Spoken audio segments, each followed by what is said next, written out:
As we said earlier, there are a lot of weekend events, Jeremy, so many people will want to be weather aware, but you say it's looking pretty good for the weekend. I think so, Lisa. It's going to be dry primarily most of the weekend, and I think that's great for the events that are going on. I heard earlier we were talking about the Edwardsville Pierogi Festival. Last year, my mom and I spent some time down in Edwardsville at the Pierogi Festival, and I covered it at Jeremy's Journeys. A lot of different pierogi flavors there. You'll definitely want to go, and some of the dessert flavors are out of this world. So a lot of things to do, not just the Pierogi Festival. If you're getting outdoors, tomorrow looks fantastic. Lots of sunshine and temperatures up in the upper 70s. So it's going to be a good Saturday and a good Sunday once we get rid of those morning showers. Want to show you some photos, though, from earlier. We had a lot of rain that pushed through quickly, and then the sun came back out. And when that happens, boy, do we get some beautiful rainbows. This is a photo of a double rainbow taken by Lou, one of our WNEP photographers here. And he was in Pittston in Luzerne County, and you can see the double rainbow there, always less vibrant than the first rainbow, and it's mirrored, so the red is always on the outer part of the primary bow, and on the secondary bow, it's always on the inner part, because the primary colors get reflected and end up mirroring each other in that secondary bow, which is pretty cool. There's always a refraction within a raindrop. That's what splits all the colors into the rainbow from regular visible light. Of course, all those colors are in visible light, but when you have a prism, like a raindrop, you end up splitting all those colors, and that's what creates that rainbow. You can see the secondary bow from Darrell, also in Terry Township in Bradford County. Another one from Bradford County from Lori from Granville Summit. There's the primary bow, and if you look very closely, there's the fainter secondary bow. Beautiful photos from many of our viewers across the region. Thanks for sending those in. This is what it looks like live in Lycoming County. We have clear skies as of right now. This is the live view from Scranton, the Electric City, our famous sign, shining brightly tonight. Current temperature 59 degrees, 79 was our high today. We have southwest winds coming out at 5 miles per hour. Sunset tonight was 8:34 p.m.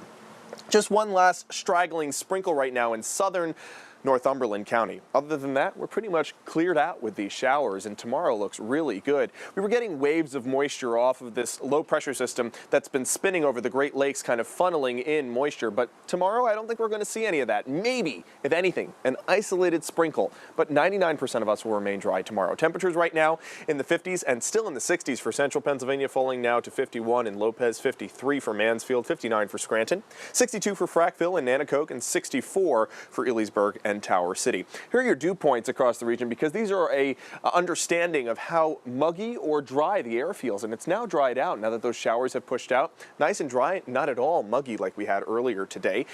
We have an isolated chance for some showers tomorrow afternoon, but the real threat for showers is Sunday morning. So I want to time that out for you here on Future Clouds and Radar. Will remain primarily clear overnight tonight. Tomorrow, remember I had said, we're going to be primarily dry for the exception of an isolated sprinkle. See that splotch of green in northern Lackawanna County?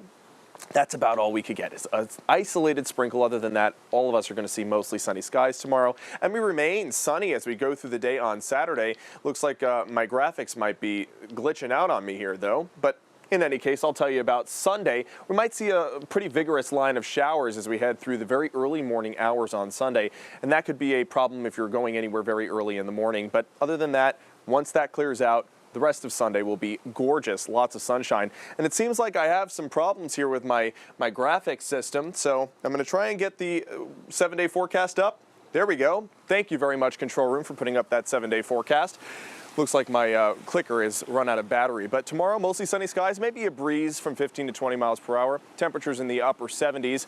We keep things in the 70s all through next week until Wednesday, Lisa, when we'll see temperatures get up into the 80s, if not approach 90 by the end of the week. And that heat might help to fuel some storms on Friday. But this weekend is going to be another winter with lots of dry skies and lots of sunshine. Hope you get to enjoy it. Yes, you too, Lisa. All right, have a great weekend, Jeremy. You too.